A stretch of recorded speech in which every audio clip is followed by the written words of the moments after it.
Betrayal is a specific word, and it is being used precisely, not the ordinary disappointment of someone who fell short of what the relationship required, not the insufficient meeting, the pattern-produced withdrawal, the fear-driven distance that has been examined across these pieces as the avoidance characteristic and understandable, if costly, way of navigating genuine connection.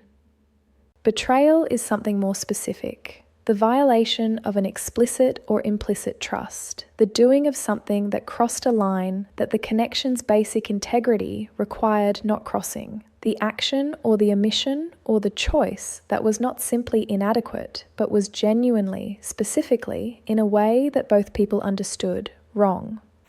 The betrayal may have taken many forms. The specific form matters less than the shared quality.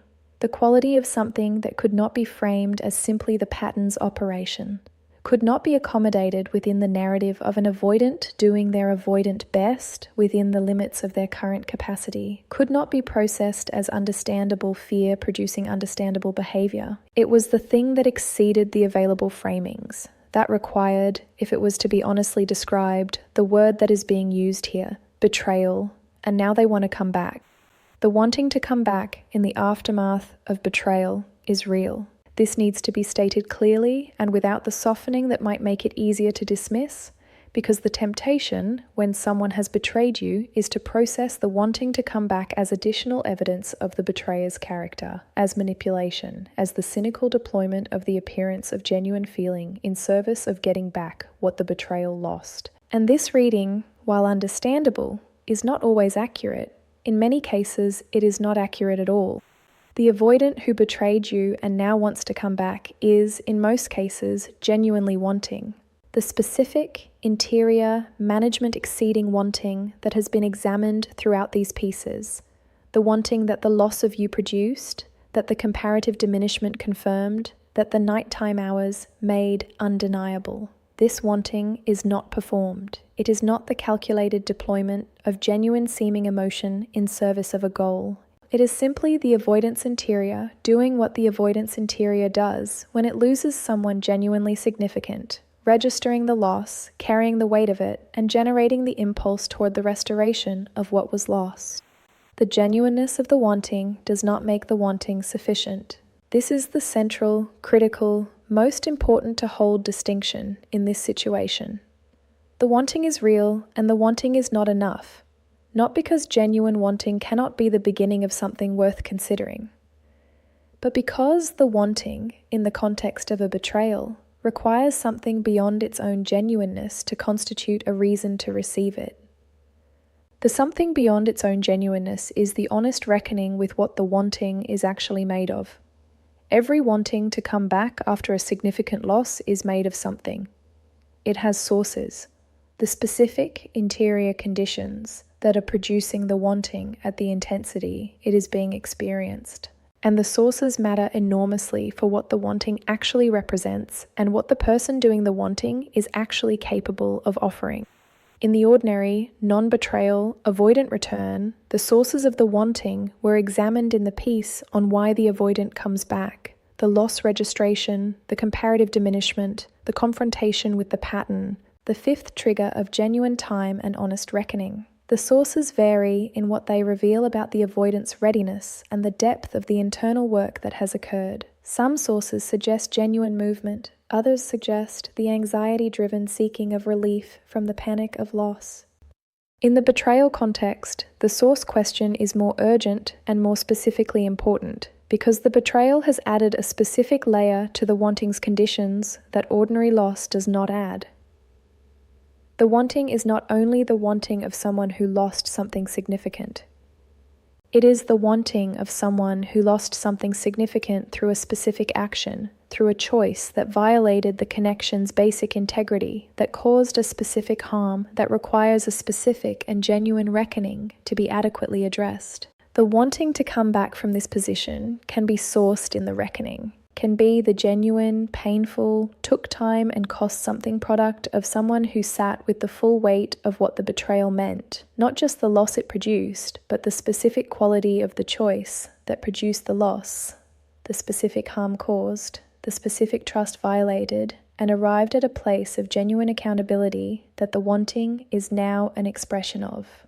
The wanting that comes from this source is different in quality from other wantings. It is accompanied by the specific, personal, "this is what I did" reckoning that makes the wanting mean something beyond the urgency of the relief-seeking impulse.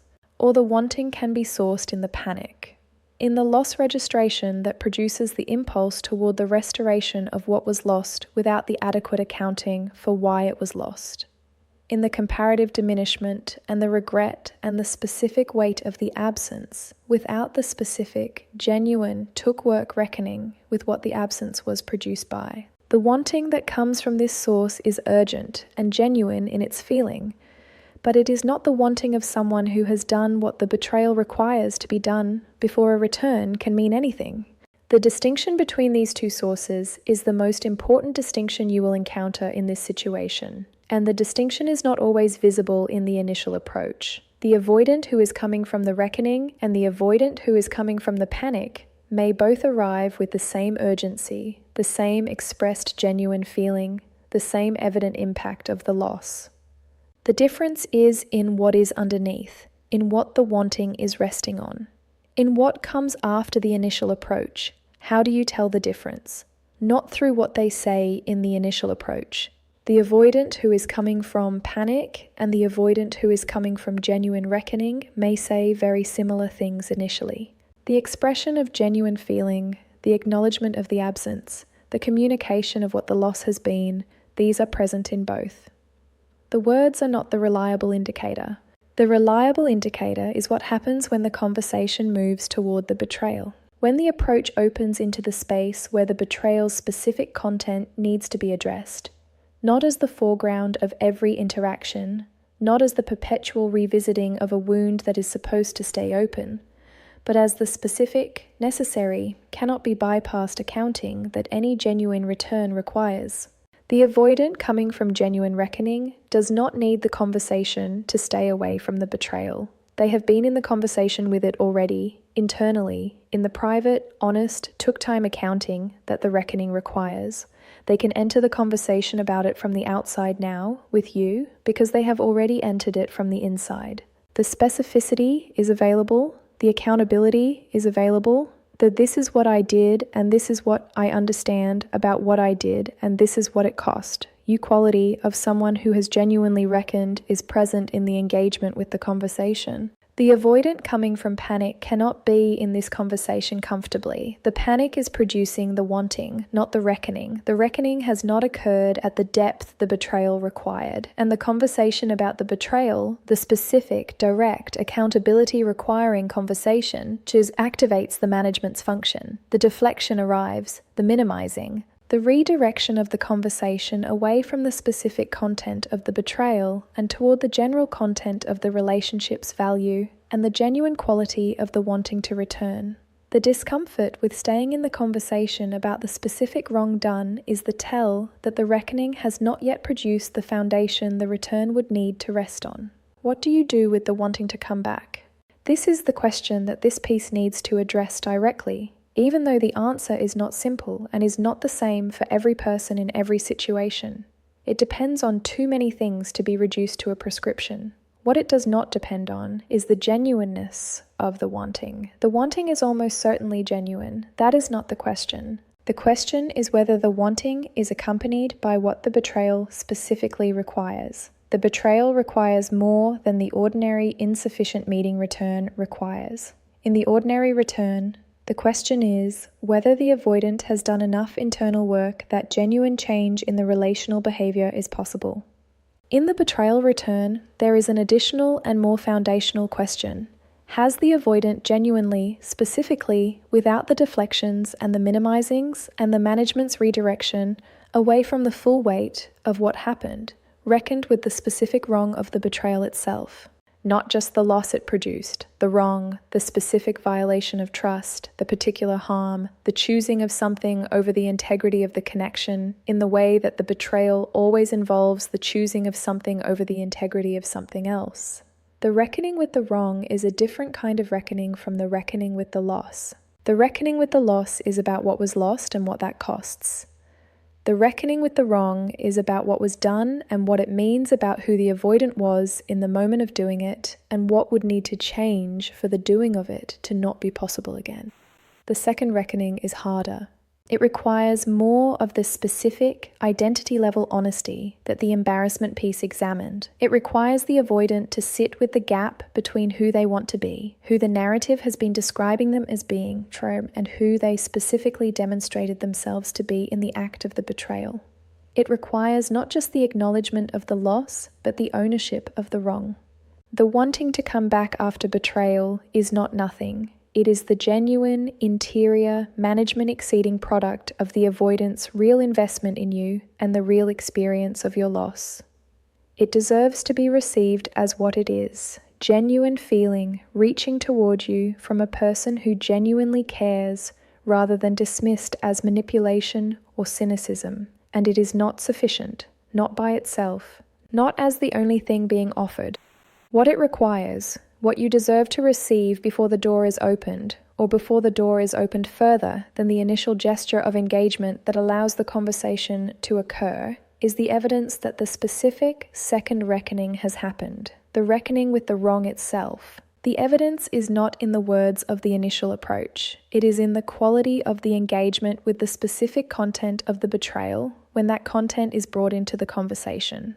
The avoidant who has done the reckoning can be in that conversation. The avoidant who has not can only approach it. And the approaching, however genuine in its feeling, however real in its wanting, is not yet the place from which genuine return is possible. You were betrayed. The betrayal was real. The wrong was specific and it mattered. And the fact that the person who did it is now wanting to return does not revise the wrongness of it. The wanting and the wrongness coexist. Both true, neither cancelling the other.